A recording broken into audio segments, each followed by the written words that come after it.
I tried something new with 6 songs, and I listened in my car, and I pulled off and I stopped to record my rambling. But anyway, let's get into it. So we start off with Boys, another cover of a Shirelles song. Interesting, because it was kind of obscure. It was the B-side to their Goff and King classic, Will You Love Me Tomorrow? A song I'm definitely going to make space for in some future edition after I'm done with the Beatles. Just watch out. But this song, a nice little showcase for Ringo on lead vocals from their first album, Please Please Me. Yeah, good, a fun filler song. And then we have our first of 2 number 1 hits in this set. And still very popular, both still very popular songs. The first of it, which is Can't Buy Me Love from A Hard Day's Night, also featured in the movie.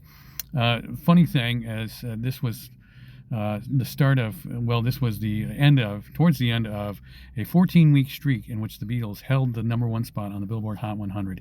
And when Can't Buy Me Love first reached the top spot, the Beatles had the rest of the top 5 as well.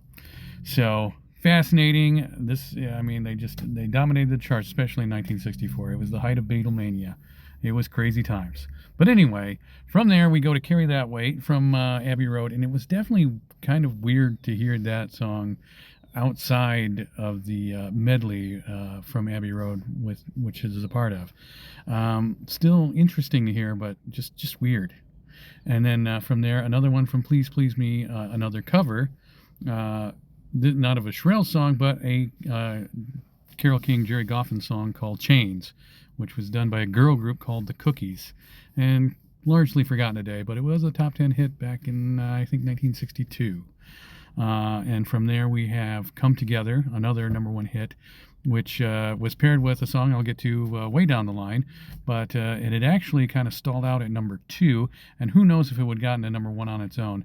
But Billboard magazine discontinued its practice of charting both sides of a single, and then the following week, Come Together reached the top spot along with its other A-side from that single, which, again, I'll get to somewhere down the line. But it's interesting to think, if Billboard had continued that practice, would the Beatles then have had 21 number hits? Would they still have had 20? Or would they have only had 19 with Come Together failing to reach the top spot?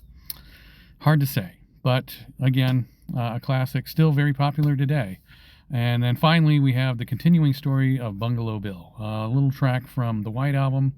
I've sometimes thought, so the White Album has 30 songs on it. I've sometimes thought I want to do a playlist of just the best songs from the White Album, and or just to, cut it in half. And so I definitely did a quick look through, and I identified a dozen songs that I would definitely include, and a few songs